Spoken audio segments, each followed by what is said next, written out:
Hello guys, in this video I will show you a logical error that you must take care about it. Let's start. Here I created an empty array and also an empty collection using collect method. Here I convert it to collection and I check if array is empty, because we know in PHP empty array equal to false.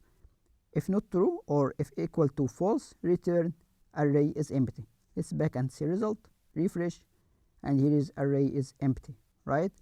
Let's try the same thing with empty collection here and refresh, but it skips the if because it's not false, right? It's true.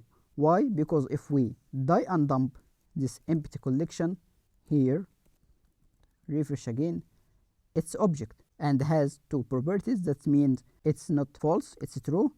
So instead of that, you can check, for example, using a count, right? Because it's a count equal to 0 and 0 also is false. Back again and refresh, collection is empty.